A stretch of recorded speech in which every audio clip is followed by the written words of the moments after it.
unfaithful wife slept behind her husband's back until he found out and punished them. In order not to miss the next story, subscribe to the channel below this video and don't forget to give it a like and share your opinions in the comments. Friends, today's story is going to delight you. I'm sure of it. So, make yourself comfortable and enjoy listening. We started until I was 19. I didn't have women at 19. Shortly after my birthday, I slept with a woman for the first time. Her name was Lube. She was 2 years older than me. We started dating. Love was the typical girl of easy virtue almost every day. She drank, she played around, she cheated with everyone. I didn't even miss my friends. It was a ridiculous affair and mania. I will attach what kept me close to her for almost 3 months after another rather cynical deception with my neighbor. I broke off relations with her. There were horrible tantrums on her part. Tears, requests, and supplications. But except for displeasure, my first wife did not cause me anything in general. With difficulty, we separated. Shortly after separating from the V, I knew my first love, Olga. I changed my name. Our relationship was unnatural and atypical. There is a type of girl who sleeps with everyone not by choice but by obligation. Olga slept with a boy when she was 14 years old. She thought it was love. The boy naturally did not love her. He told a friend the friend also wanted to sleep with her. They cheated on her. They showed off to others. They also wanted to do it in the long run. They cheated on her, threatened her, and forced her to sleep with the rest of the group. Then they got fed up with Olga and handed her over to another company, and she began to go around, and so it continued for 2 years. By then, the rumors about her trustworthiness had spread far beyond her company. Almost our entire small town knew about her, my friend, and I got to know her. We met her, invited her to my house, and slept with her. The two of us didn't even convince her soon. My friend went back with his girlfriend, and Olga and I were alone with her all night. And how it happened that night, you won't believe it, but that night we fell in love with each other. Yes, I knew I knew our love wasn't real. I knew it wasn't real. I knew I shouldn't do it, but love is love. We fell in love, that's all, and nothing else mattered at first. Everything was laughed at me. Her former lovers made fun of her. They came over looking for encounters with her. But somehow we fought against it. We loved each other madly. We decided to get married and have children. We spent 9 happy months together. Of course, it hurt me to remember her past. It hurt me to see her lovers every day meeting each other on the street. I was a romantic then, but the pain was fading. Love was taking hold of me. The first betrayal on her part happened 9 months after our first meeting. All this time, Olga lived with me. But suddenly she made up with her parents, and without saying a word to me, she left with them for Moscow one day. I came home and she was gone a month later. I found out that Olga was pregnant. She wrote to me herself. I went to look for her. I would have left immediately. But I didn't have money for the trip. It was the beginning of the 90s, and money was scarce. I had to go from the Far East to the capital. As soon as I earned the money I needed, I went and brought it back. I got a job as a stoker in a boiler factory. I started working and forgot about my friends. We were expecting a child in the spring of 1995. Our eldest son was born. 2 months later, we moved to Moscow to live with Olga's parents. I got a job on a large construction site as an assembler. They paid me well.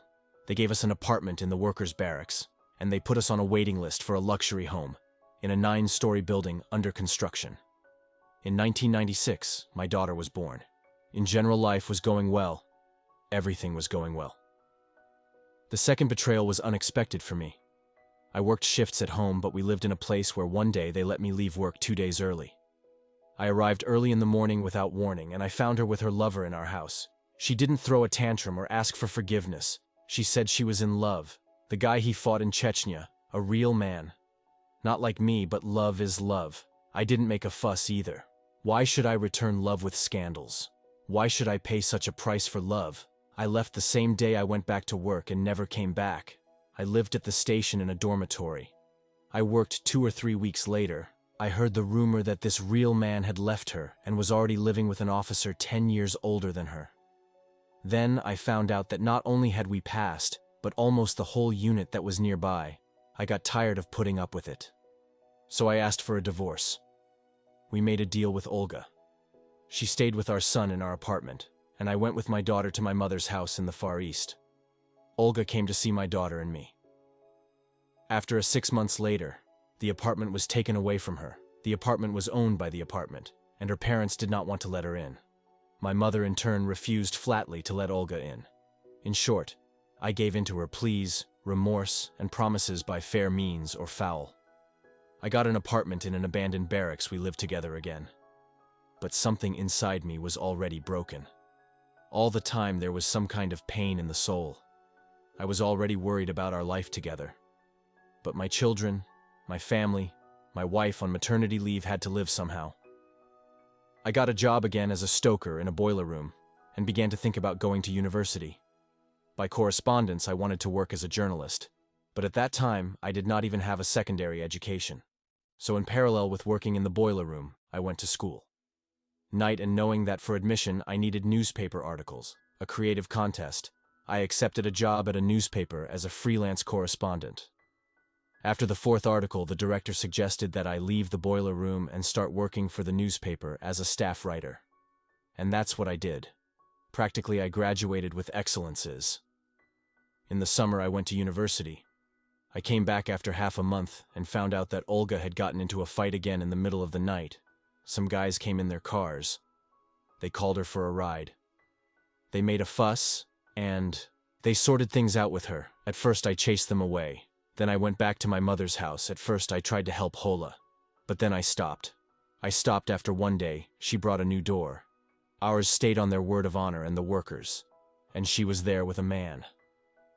Although I told the workers that I was opening the door for me, and they knew that Olga was my wife in general. These workers must have laughed at me with loud laughter. I went to my mother, and then rented an apartment. One autumn day, about 2 or 3 months after breaking up, Olga came to see me at work. She told me that she was pregnant, and that she had married another man from that day on. I started to go crazy. In the true sense of the word. I will not describe how bad I had it. But 6 months later, I was already in a psychiatric hospital. I spent more than 2 months in a mental hospital. I was discharged and left the city to never see Olga again. I lived almost a year in Siberia in the Krasnoyarsk region. And then I went to Moscow with a friend, and who thought naturally Olga divorced from her husband. She took her children and came to live with me because she had nowhere to go. They took away our second apartment and we started living together again in Moscow. She, our 2 children, and her 3rd child. But somehow, things no longer worked out for us. My job was not working. There was no harmony in my family, and I was strangled by my resentment towards Olga. We lived like this for a few months, and leaving Olga in the care of her parents. I returned to the Crash, New Jersey region. I worked in a newspaper. I studied at the university by correspondence. And again, a metamorphosis. Olga comes to see me unexpectedly, not out of great love, but simply because I had problems with my parents and my accommodation. I had nowhere to go with the children in my arms, and I like a fool believed her for umpteenth time. We tried to live together, but it didn't work at all. Scandals, swearing, tantrums, life was hell. Something must have broken inside me, and not even our 2 children together could hold me back for the umpteenth time in 2002. In the middle of autumn, Olga and I separated again. I returned to my hometown in the Far East. It was a turning point. I no longer regretted anything. I no longer wanted anyone. I no longer wanted anyone. I went back to work as a stoker in a municipal boiler house. They gave me a place to live. I earned well. I had enough to live on for a year. Then I went to university. I got to the 3rd year. I went to see my children. Olga went somewhere. I hadn't been home for 3 weeks. The children were with strangers. I spat everything out. I took my 2 children and left. I left university for good. Olga soon had fun and came with her son to see us with the children. She asked me to forgive her. She asked me desperately, and once again I forgave her. Or rather, I did not forgive her. I let her go alone. I no longer believed her, but I felt sorry for the children. That is how the first 10 years of our life together went by. I want to specifically distinguish this period. Behind us were 10 ugly years of our life. I was then 29, Olga 26, and our children were 9, 8, and 4 years old. We were officially divorced, but we got back together. Getting ahead of the events, it was as if Olga had been changed. She no longer looked at other men. She was a faithful friend, exactly like a friend, and exactly like a faithful one. I was nervous, 3 small children. I gave up everything I lived for my children and my family. I told Olga straight away, we will live together until you go out. I had no more hope. I worked as a stoker. Olga. As a janitor one day, I had the idea of opening a company. Olga supported me. We took out some loans, and the business went ahead since 2006. And until now, the company has prospered. We made a lot of money from time to time. I even started to go out with prostitutes when I was on business trips. I write about this on purpose so that you don't think I'm a saint. I didn't care at all. I knew that Olga and I would break up. I just knew. By then I was tired of playing the role of a faithful husband of a fool. I didn't say anything to Olga. Of course, in general, everything was going well. The children grew, the company Olga prospered. She was a faithful friend and partner in the company. The company worked between the two of us. But 3 years ago, Olga was diagnosed with cancer. I thought I was going to lose her alone. Then I realized how much I loved her anyway. I did everything I could to get Olga out of the afterlife. I was very afraid of losing her. A miracle happened, Olga recovered, and I made a promise to live only for her. Not to cheat, not to sleep with prostitutes, to forget all the offenses of the past, and to live for the sake of my beloved. I forgave her, and forgot all the bad things. One would think that this would all be a happy ending, but it wasn't. One winter, 13 years, Olga began to distance herself from me. Internally, we began to have scandals for nothing. And we began to spend a lot of time on the internet. Almost. We stopped sleeping together. I started to be afraid that Olga would take advantage of me again one day. In a confidential conversation, I told her, "Don't cheat on me. Don't make it an elevator. If you want a change in sex, new sensations, then let's stay like the swingers together. Or let's stay man, woman, man." I understood that she hadn't had any other man in 10 years, that she was probably bored of me. She said that if she wanted something like that, she would tell me, but that she wouldn't cheat on me. And so on March 14th of that year, Olga went with a friend until 9 o'clock at night. I let her go because she didn't come at 9, but at 12 in the morning, she arrived happy and excited. She immediately went to bed and fell asleep. I couldn't sleep. I sat in my room and smelled the water from another man's toilet. I had my doubts in the first life. I went into her phone and found a text message from the taxi company. The taxi didn't pick her up on the street where her friend lived, but on another completely different street in the morning. I picked up Olga's conversation while I was sleepy and not thinking clearly. I told her that I hadn't been to her friend's house, but that I had seen her on such and such a street with a man. Olga admitted that she had met a man. I asked her why, what she missed. She said that she had wanted to try BDSM for a while. I asked her if she liked it. Olga replied, "Yes." I congratulated her on it and told her I was leaving. We broke up. Olga didn't even start to apologize. She just went to work. I trusted her in the last few years, especially after she almost died from cancer. I knew her passwords and email accounts. I created them myself. Same at her request. But then I decided to go to her email account. I found that she was registered on a BDSM site. I went to her profile. It turned out that she had been actively looking for a sadistic lover for 3 months. There was a lot of virtual correspondence in which she was humiliated and belittled. It was clear that she had been communicating both on the web and by phone. She had been looking for a guy for a long time. Because the town was small and there was no one from our city. Well, a sadist from our city registered there and they met.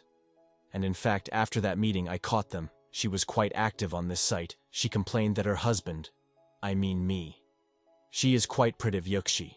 She complained that the subject is corroded from the inside and she looks at every man, whether sadistic or not.